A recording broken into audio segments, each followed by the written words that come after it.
Hi, guys. Welcome to Fierce and Pretty. And finally, after a long pause, I'm having an interview. And today is a very special interview for me and also for you guys, because even today, I'm interviewing a Finnish tarot writer who wrote a book about tarot in Finnish, actually, two books. Those there. But why you guys should be interested about this also is that, of course, books can get translated. And then you could also say where you heard it first, and you heard it first here. So, welcome, Tero. This is Tero Goldenhill, all the way from London, joining us here in Fierce and Pretty. Hello, honey. Hello, everyone. Thank you for having me. I'm really looking forward to the interview.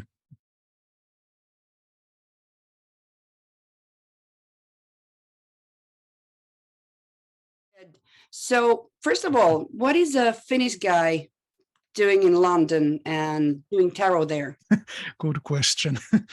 Yeah, well, I think we have to go back to my early childhood. My mom, she was an English teacher, a bit of an Anglophile, so we used to speak English and communicate at least partly in English already back in my home in my youth. So somehow UK and English language, it was very much present from day one, basically. And I think we came to visit UK in 1990, probably for the first time, and that immediately sort of left a spark, and I thought that one day I'm going to move here, and I just have to come to London or somewhere in UK and live my life here. And I think another big reason is that we lived in the Middle East part of my early childhood, 3.5 years. So that was within a very global community. So when we got back to Finland, I was already 6.5. So I guess Finland always felt a bit of a strange country for me, because my first memories are not from Finland, but from the hot desert of Iraq. So I think these two factors together probably explain why London became my home, and I've been here now for 7 years. I just passed my 7-year mark. And tarot goes back to my childhood as well, so it's been there for a long time, since I was 12 or 13. And yeah, I guess that's the reason why a Finnish guys in London doing tarot work. Yeah, that's amazing. And because, I've also lived in the Middle East when I was a child, and I'm finding these funny little things between us. For example, I know you're born on my name day. Oh, okay, interesting. Right. Funny things. Yeah. So, of course, I have read your books since they are in Finnish. The blue one is the actual tarot textbook, a really, kind of a big book. It covers not only just the cards, it's not just the basic meaning of the cards, but actually there is quite comprehensive beginning part of the book. All those things that I love in tarot history, and I loved it. Like, usually I've read Robert and Place's history books, but you had also some new stuff in there that hasn't been in his books.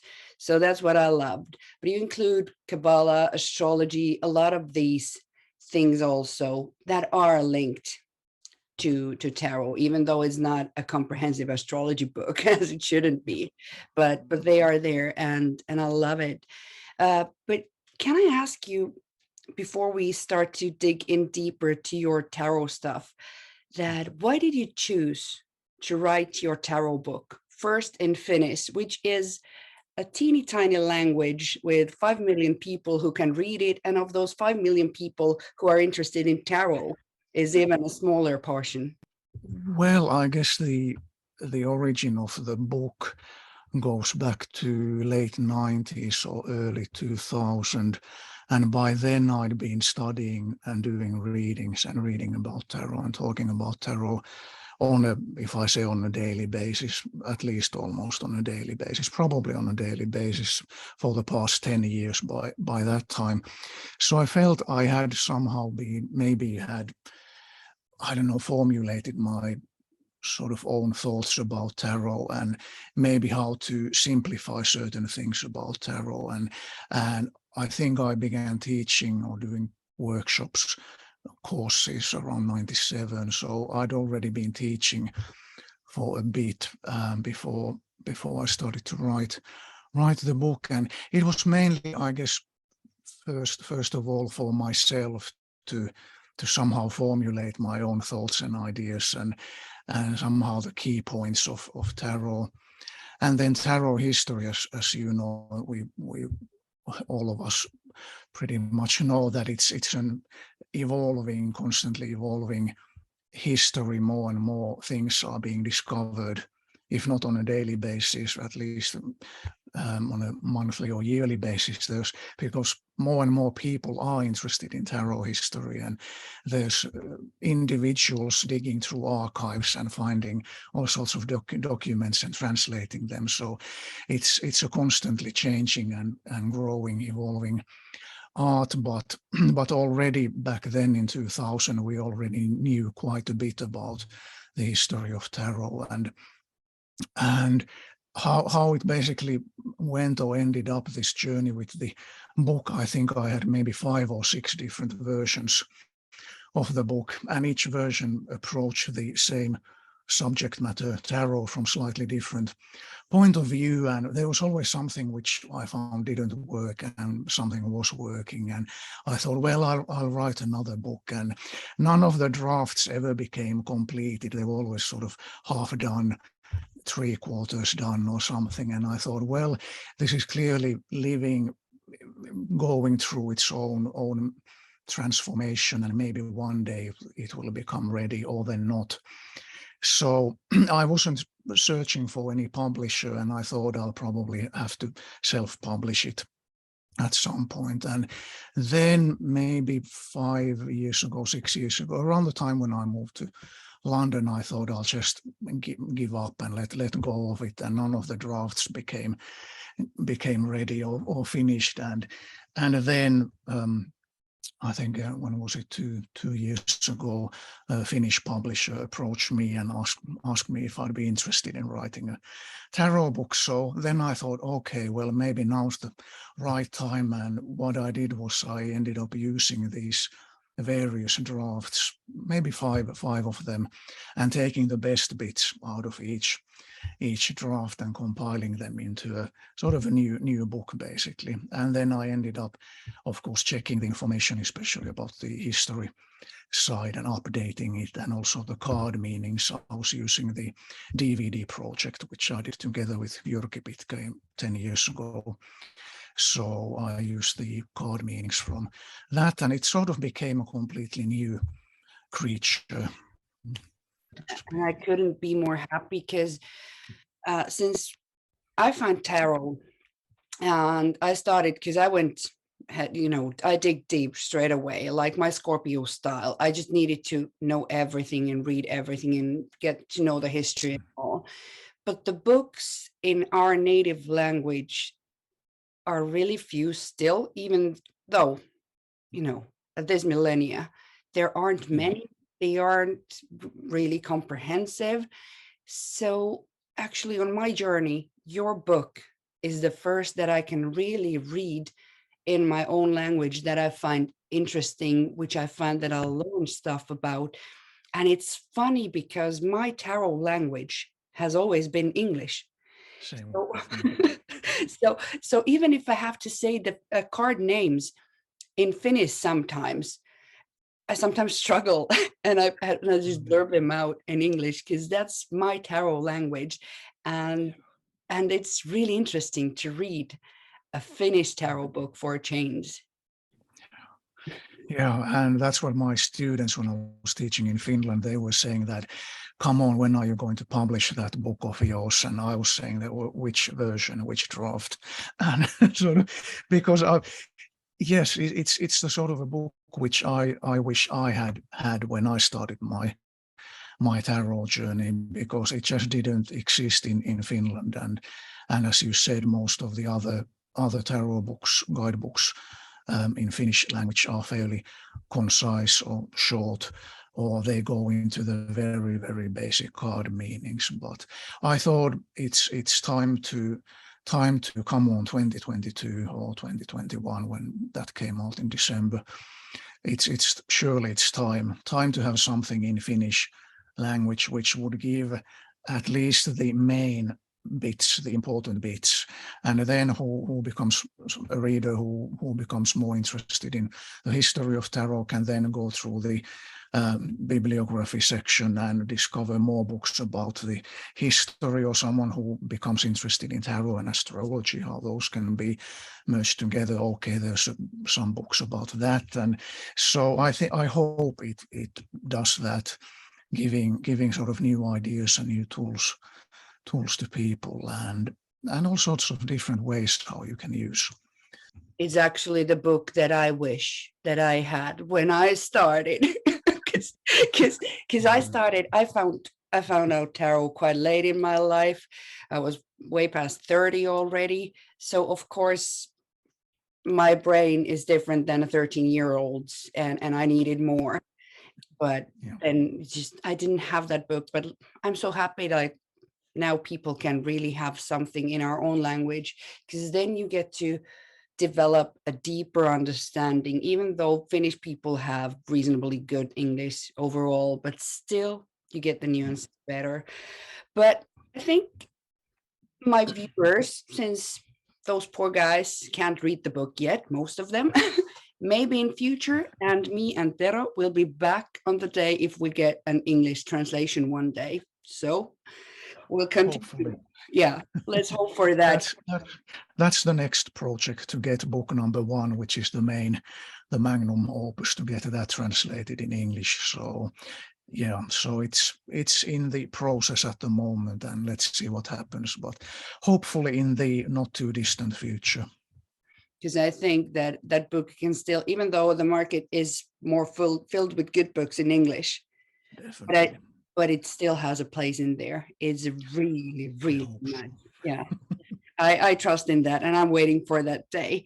But so you started early with the tarot, but do you still remember where and when did you contact your first tarot deck? What deck was it? What was the situation? Take me back to history. Oh yeah, I can easily remember that one. I think as long as I've been conscious or aware of anything, I've had a fairly sort of hungry brain and inquisitive mind, and I've been interested in sort of the unseen world, the invisible, and well, where do we come from on this incarnation on planet Earth, and what happens after death. So yeah, I think even as a small child, I was drawn into that, and unsurprisingly I became interested in parapsychology in my youth, and I read through most of the books available in our town library, and I think I saw at least some images of some tarot decks in those books, and I'm fairly sure there was the book by Richard Cavendish, Tarot, which still stands pretty much. I mean, some of the history bits is outdated, but that's inevitable. But yeah, Cavendish's book, that was one of the first ones I remember seeing in the town library bookshelf. And then soon after I saw the Bond movie, Live and Let Die, and Jane Seymour playing solitaire, and that somehow, I know for many people it's been the same thing. It's just seeing tarot in action, and of course the fortune telling stuff going on. Well, there we go, on Bond deck here. So I just knew I somehow knew that that's my tool. I need to find myself a proper real tarot deck. But back in 1990, that was easier said than done in Finland. You certainly couldn't find tarot decks as you do these days in any bookstore. Walk in and buy a deck. That didn't happen back then. So I managed to, after some digging and searching about and around, I managed to find a shop, I think from Tampere, which is somewhere close I think where you live probably. Yep. So I think there was a small bookshop which I think they were selling 3 different decks in their catalog or collection, and Waitsmith or Ryder pack, that was one of them, and then Oswald Wirth, or Worth as its surname usually pronounced, the Wirth deck, and then Robert Wang's Jungian Tarot, and I ordered all 3, of course, immediately. Of course.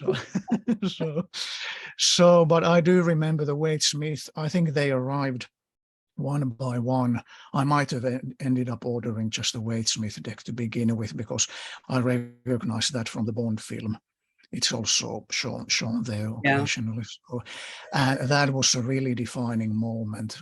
It felt like meeting with an old friend after a long time, and I just knew that that's my tool, and we were immediately somehow connecting.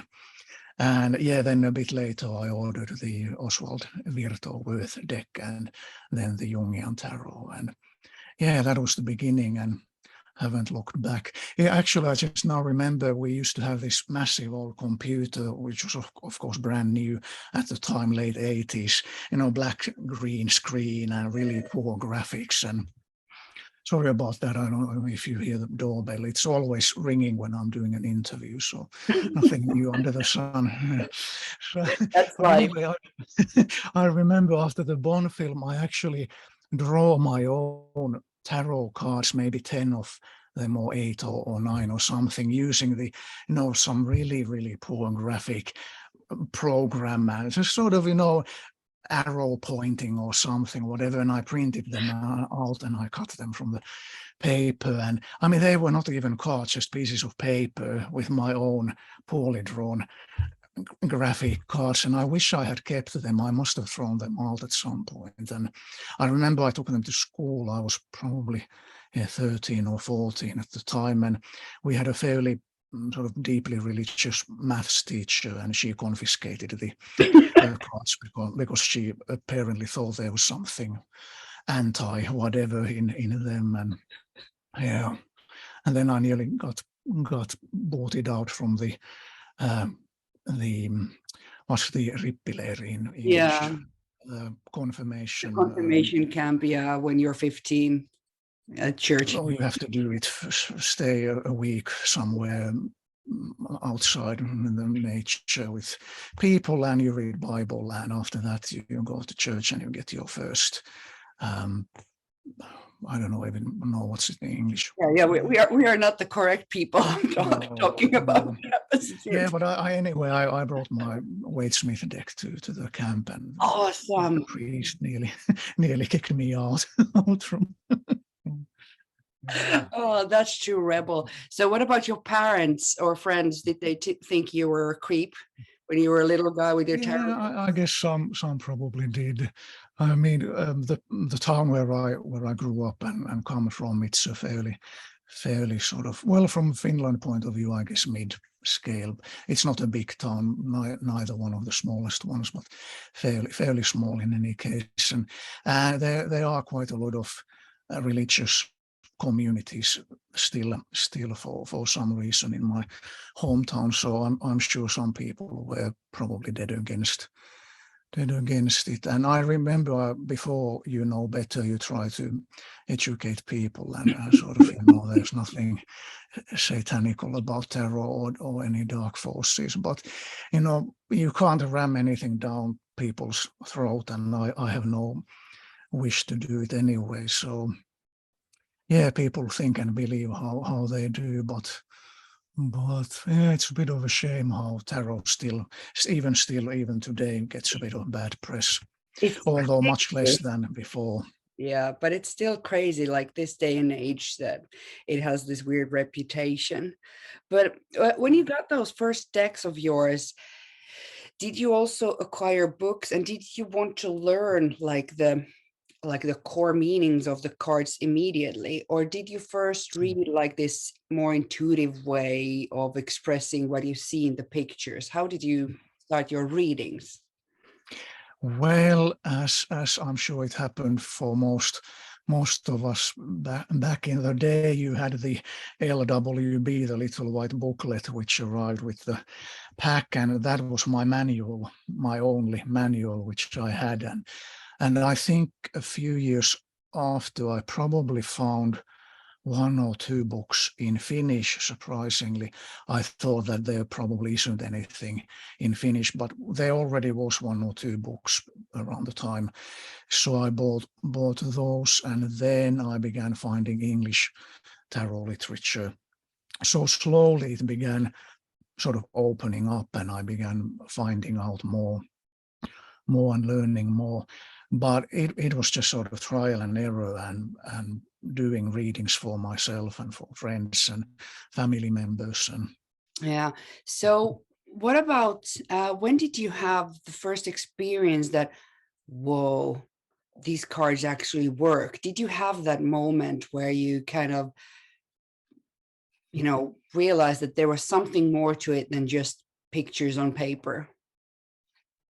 yeah, definitely right from the word go, from day one, because I think I was slightly maybe hesitant or wondering, or maybe a bit skeptical that, well, can it work? Does it work?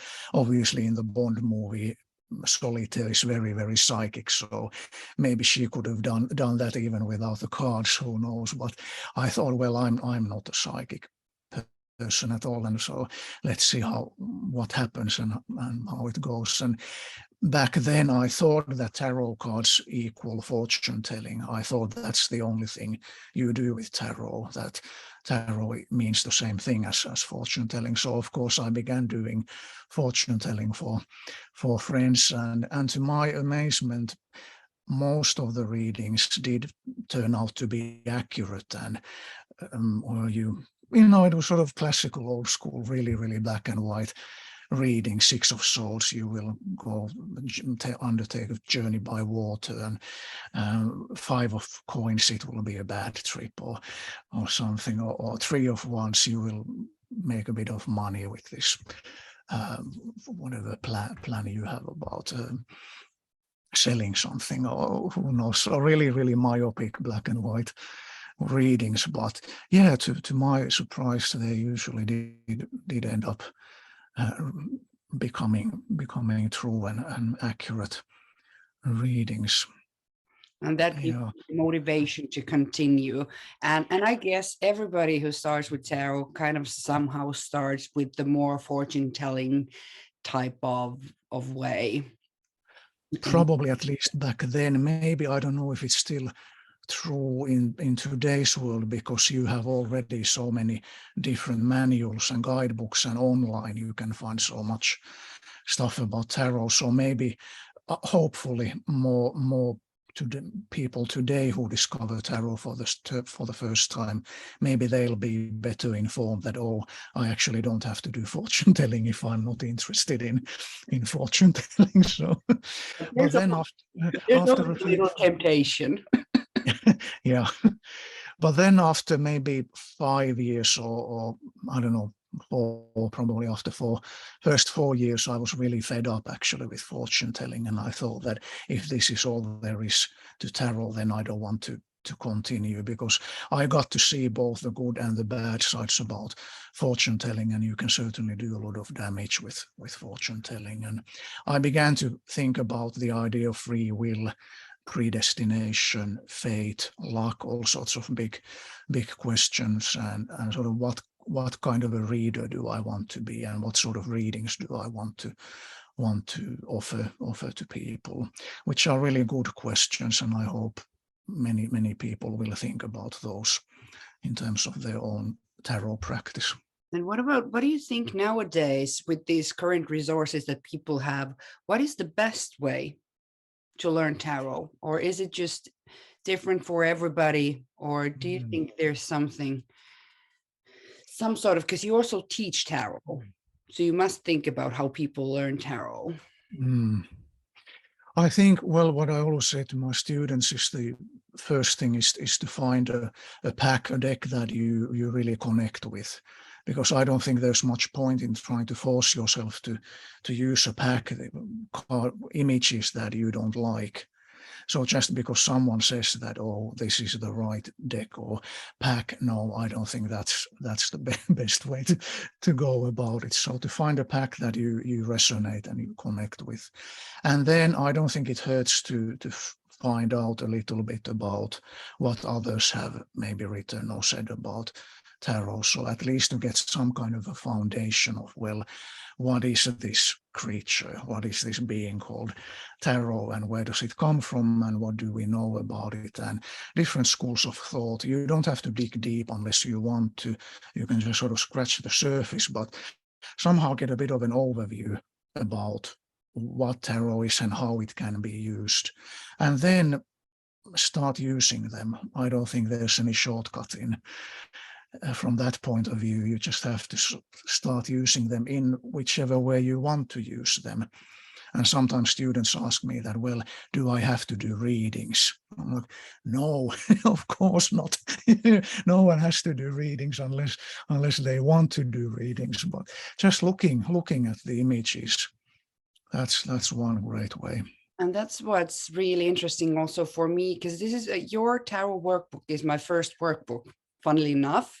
I've never, I've just read and done tarot, but I think for beginners who don't want to start with that more fortune telling kind of way, these type of workbooks actually is a good way, because it gives you straight away some sort of format how to use tarot by yourself, that you don't need the querent, you don't need your friends, you don't need anybody into that. So and still some like ideas and some guidance.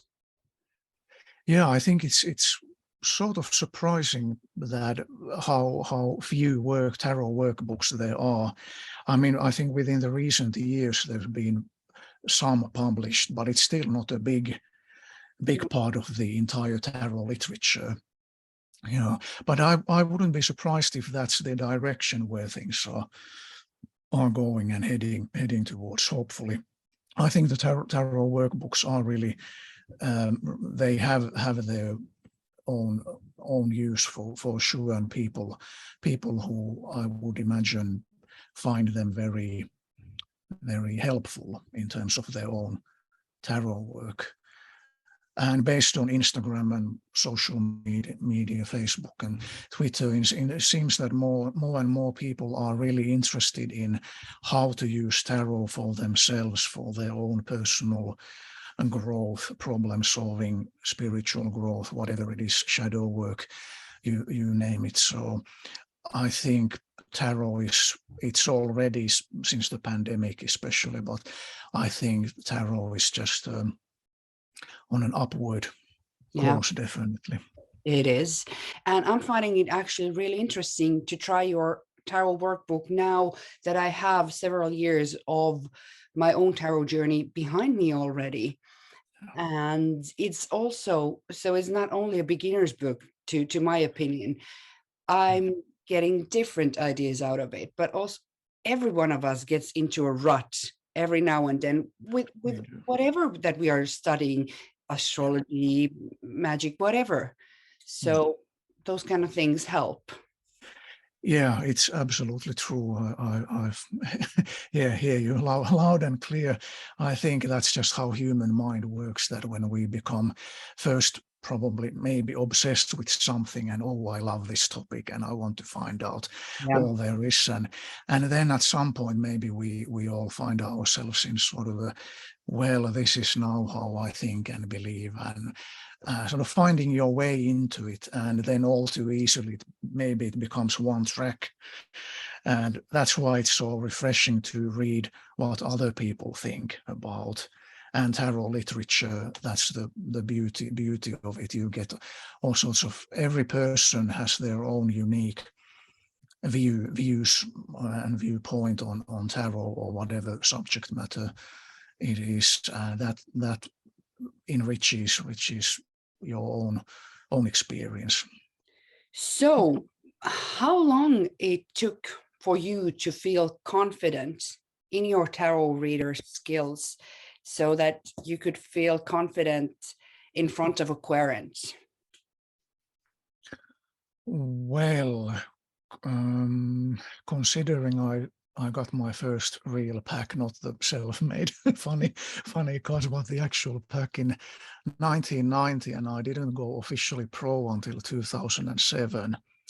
So from there, doing the math, 17 years, and as I always say to my students, that I don't think it's necessary to wait quite that long if if you want to go pro. I mean, 17 years, that's quite a long time, but fair enough. Even before that, I was already doing readings for friends and family members and friends of friends, and occasionally people I didn't know, complete strangers. So I'd say I think that's a good way to start anyway, by choosing these candidates from your friends. And but then again, as I mentioned in that blue book, the book number 1, the magnum opus, that there is a risk or a little caveat to that, because if you start doing readings for your friends, you can also accidentally learn something that you might not want to find out or learn.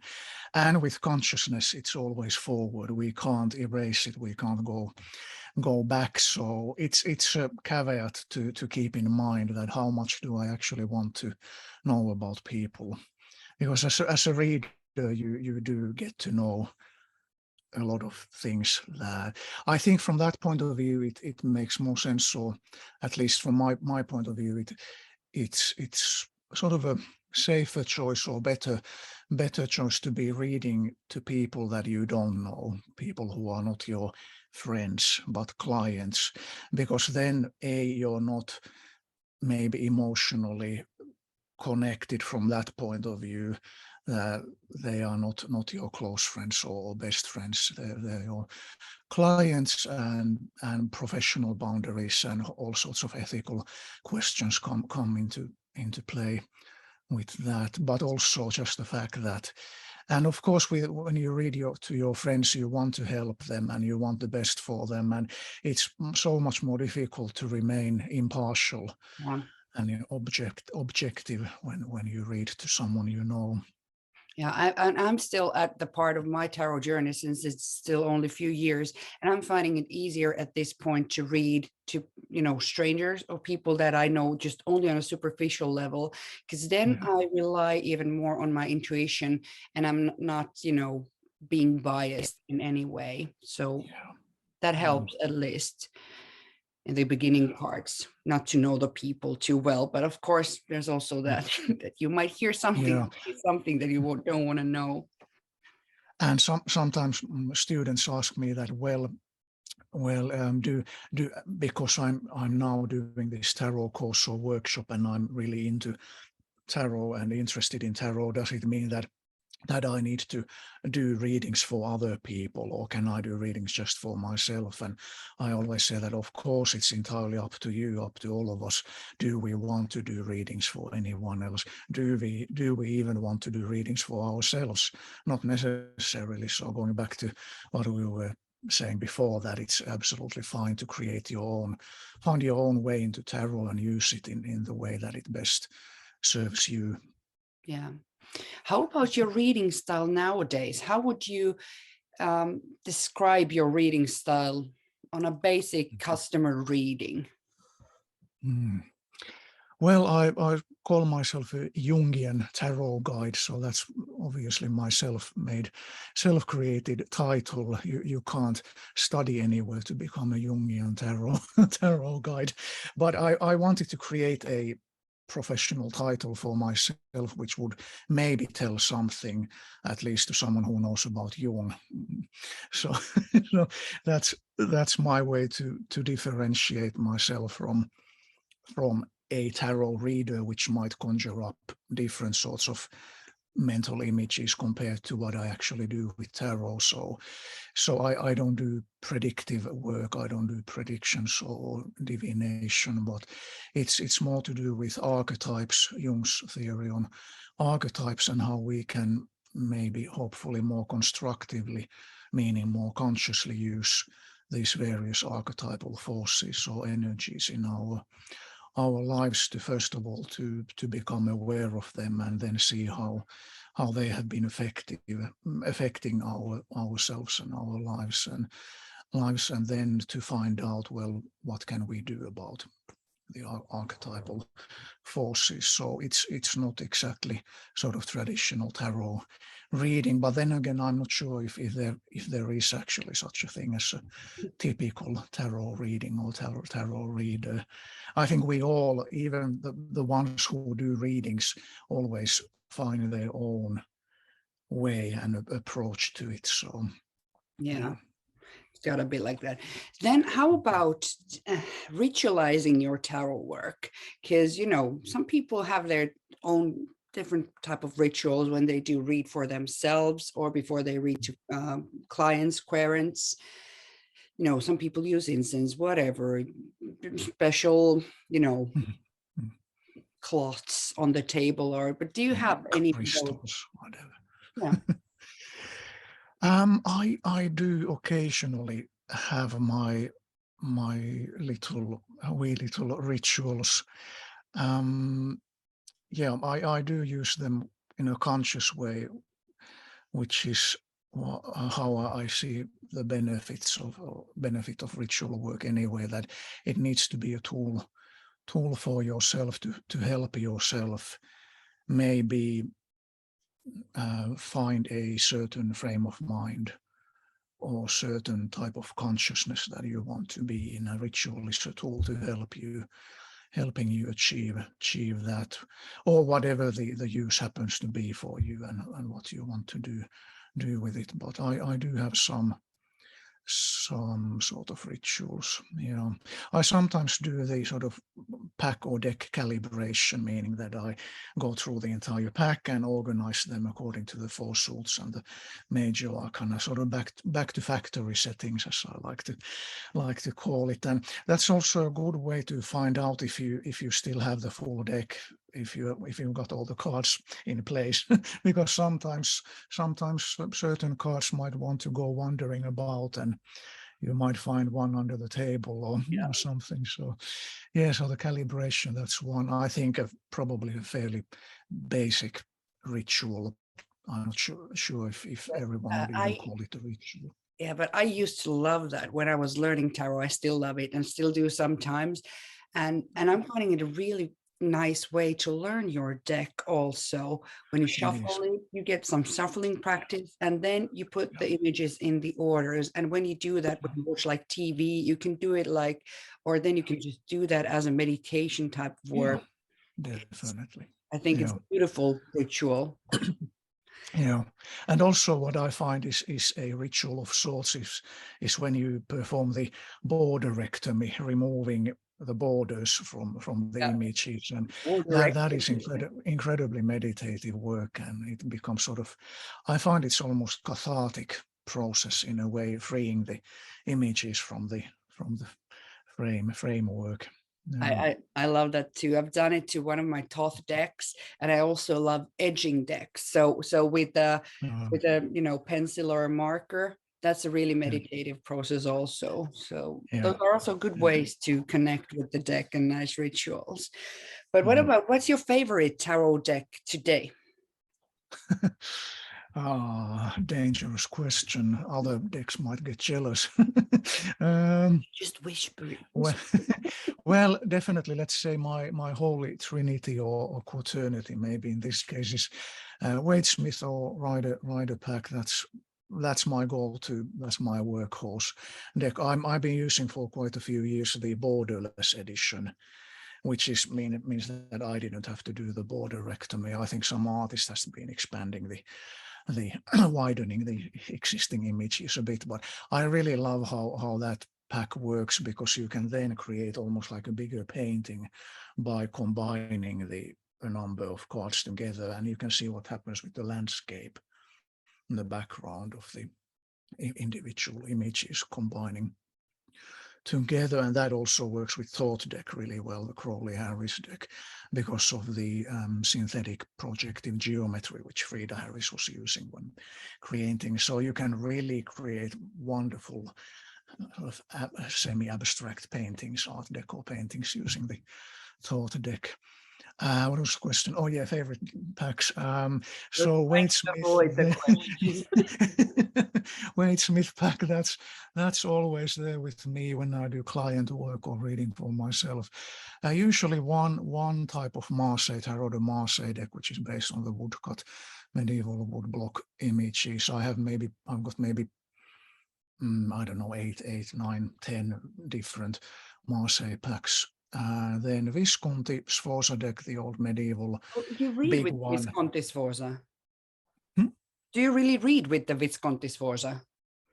I do, yeah. Oh, cool. I do. I have my version of the Visconti Sforza here. Right, that's a bit more user-friendly version, Osvaldo. Yeah. Yeah, but I don't know. I've never been able to read with it. For me, it's a study deck. So really interesting. Give it a try. Give it a Yeah, go. maybe because, it's Samhain, nice energies today. So maybe I'll try this evening. Yeah. So yeah, Wade Smith, Marseille, Visconti Sforza, and then Thought deck Crowley Harris, because some of my clients are also readers, professional readers. So otherwise, and sometimes you probably have have heard or come across this already. Sometimes people get divided into the Wade Smith or Rider camp and the Thought camp. So I love them both, but I get it that not all images speak to all people, and that's probably how it should be, that we all find something that connects more with us. But it's nice to be able to use a pack that the client, if the client is a reader already, so then they know the pack and they can connect with it. And so I think that's nicer way than me sticking to my Wade Smith and sort of forcing it to maybe some people who really actively dislike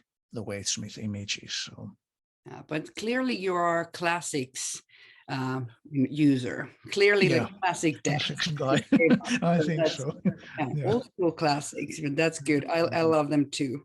I think I do have a collection of, maybe it's been a while since I last checked or counted, but I've got maybe around 300 decks, which isn't that much compared to, I mean, some hardcore collectors have thousands of packs in their collection. But I when I go to do, well, I'm rarely these days anymore go to any sort of events to do sort of a marathon readings as I used to do in Finland in the early days in London. But I used to bring those four, the big four, and then maybe 2 or 3 sort of more modern packs. So just going by hunch or by intuition, which one wants to come today, and Yeah. So what about, do you have a favorite tarot card? Is there some card that kind of you always look when you get a new deck, how that card looks, or is there one special card? Favorite or special? I think I probably mentioned this in an interview before earlier this year, or was it last year, that for some reason 5 of coins or 5 of pentacles, which is probably not the favorite card for most tarot people, but ever since I first got my first Wade Smith pack, I somehow, there was something that I was able to connect with that image and the 2 beggars walking in the snowstorm in front of the church, and it's somehow quiet and a bit sad, or quite a bit sad image, and yet it's very much about the real life, and especially nowadays in UK and elsewhere, I think it's a global phenomenon, the amount of people who are forced to live on the streets. So that's always been a very, very dear card to me for whatever reason. And I guess it's to do from the archetypal point of view. It's connects to the outsider, the outcast archetype, which then connects to the fool fool is also an outcast, an outsider, at least one aspect of the archetype. Of course, the court jester was very much within the court, medieval court setting, but there's certainly that tradition of the fool, which is the outcast, the outsider. So, yeah, that's one card that I always like to check. How does it look like in more modern versions? And I think it's a bit of a shame how so much, majority for sure, of the modern present day packs are always based on the Wade Smith imagery. I mean, I get it, I understand it, that it's so much easier for people to start immediately using on the word go, and it's based on the Wade Smith. Okay, great. And maybe if I say 5% of the new packs are based on the thought symbolism, maximum 5%. I think it's a bit of a shame that there seems to be so much less artistic experimentation going on with packs, and that wasn't the case before, at least in the early days of playing cards in Europe. People were really being experimental and creating all sorts of the four suits. You might have had 4 different animals featured in each suit. So that's something that I hope to see more in the future, people being willing to deliberately, consciously leave the Wade Smith imagery behind, because I sometimes think about Pamela Coleman Smith and Arthur Edward Waite and them creating the Wade Smith back in 1909.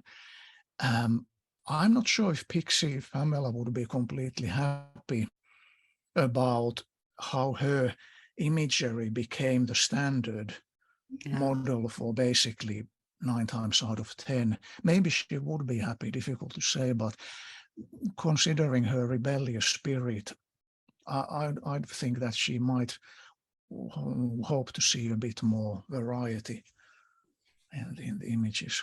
Sorry, that went completely to a different subject. That's the beauty of it. Then what about, have you ever had in specific times in your life, a stalker card? Like a card that is trying to scream at you something.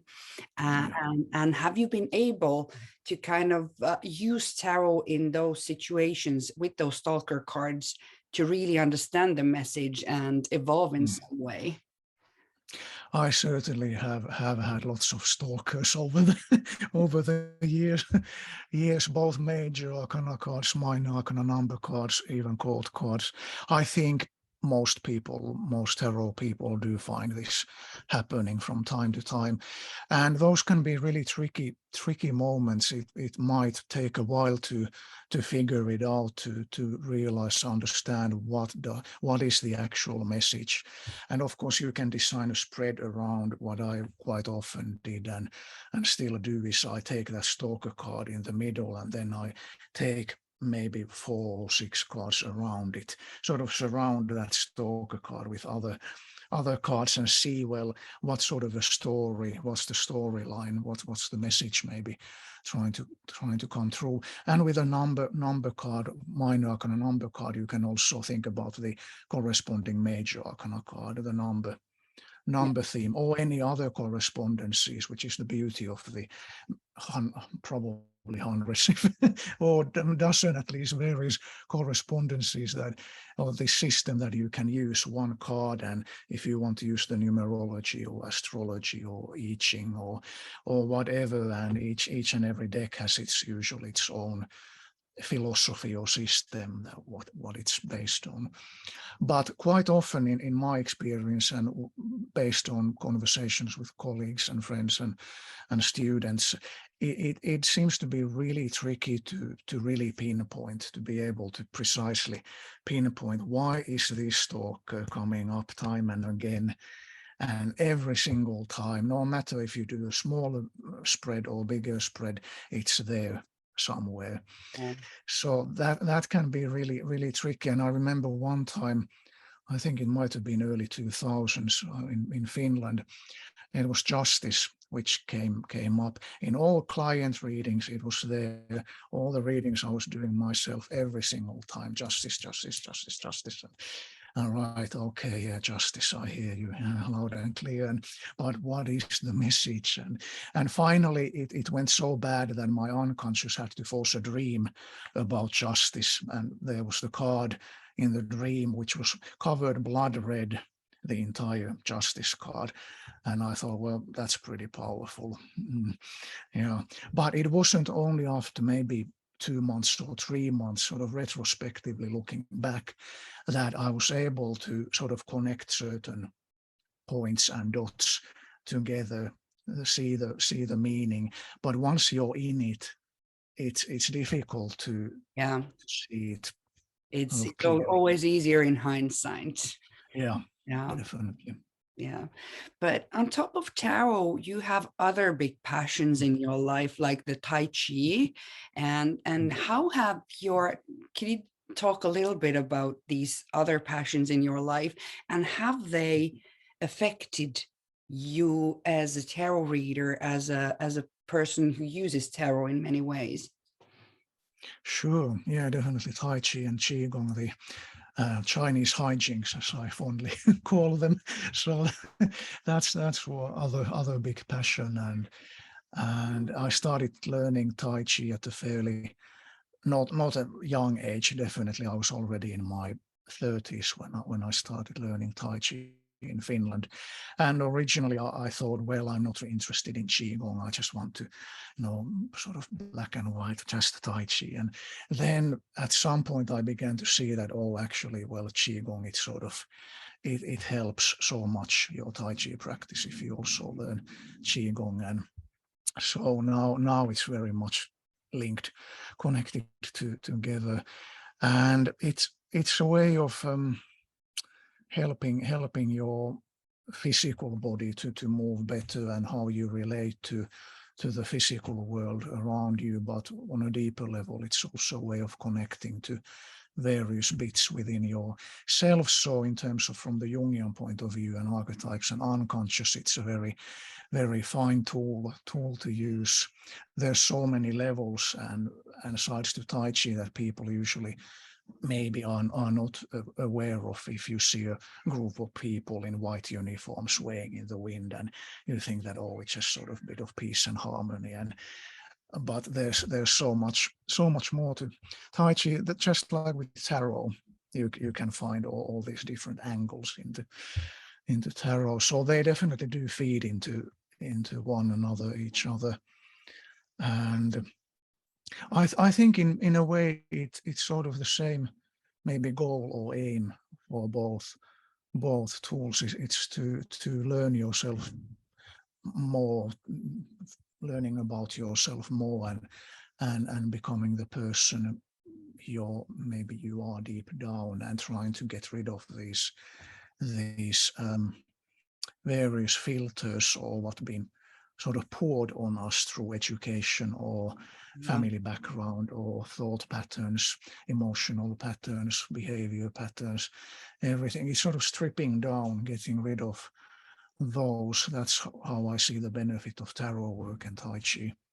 Tai Chi work, getting to the core, the essence, and aligning yourself with true north. I guess that's a sort of popular expression these days, finding your true north. And it's so interesting with tarot how many things you can kind of find in it, in how many things it can be found in, and how, well, overall, all these things they have in common is, being better, becoming better in a way, becoming more true to yourself, or things, even if it's elemental work or astrology, whatever. So, Yeah, and Golden Dawn and those guys, they knew a lot when they were packing these things on top of its highly, things, yeah. and people even before those guys. Yeah. But Mm. hey, now when we're getting kind of closer to the end of this interview, part one, we'll do another one in the future. But let me know, and let the people also know, because I have viewers in UK, but how can people, what kind of services you provide nowadays? I know you do tarot courses in Finland at least, because I'm attending one next year. But do you do courses there? Do you do face-to-face readings, remote readings? What kind of services do you do? Yes, all of that. So, online readings, face-to-face readings, teaching workshops, courses, smaller groups, bigger groups. I do enjoy giving talks, doing presentations, UK Tarot Conference.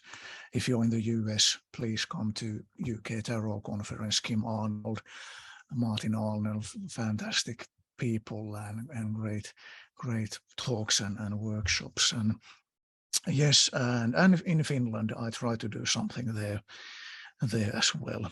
I'm really happy that you haven't forgotten your roots, because we really need what all we can get when it comes to tarot.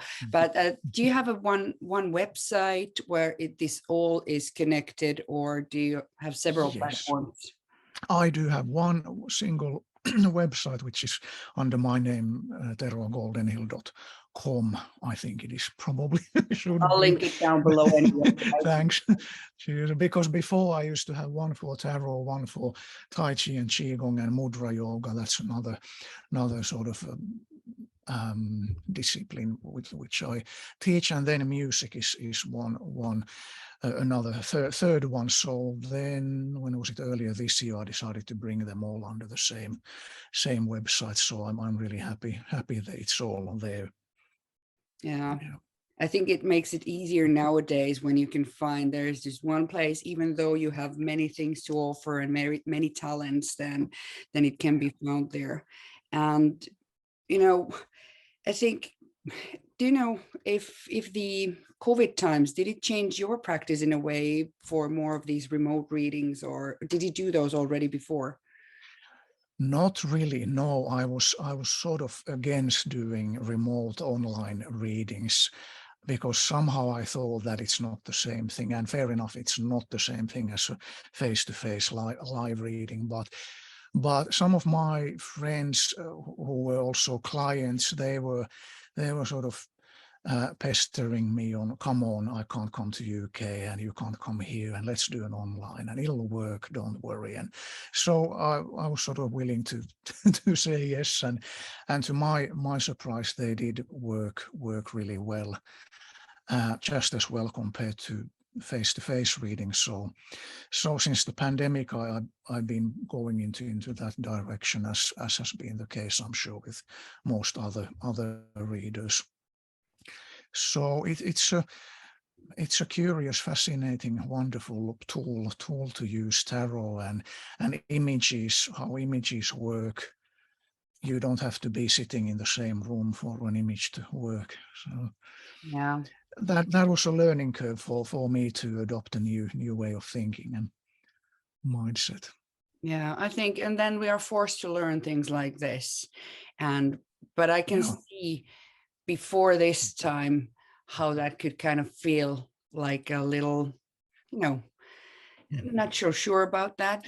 But after you're forced to trying in that, then it becomes the new normal, and now almost everyone's using Zoom or Skype, bringing that old Skype back into action. Do you do all those remote readings that you do like in a live session with the client, or do you do recorded readings or that type, or is it always one-to-one?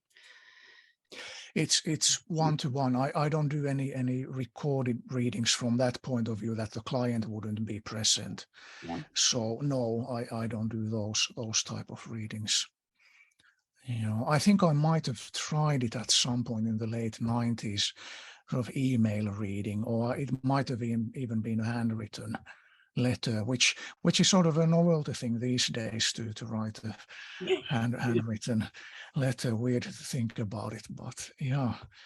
But I know a lot of colleagues who do those type of readings, and the clients are very happy, and they seem to work. So I think tarot works anyway, as long as you're comfortable how you're using it. Then that's probably the only really important thing.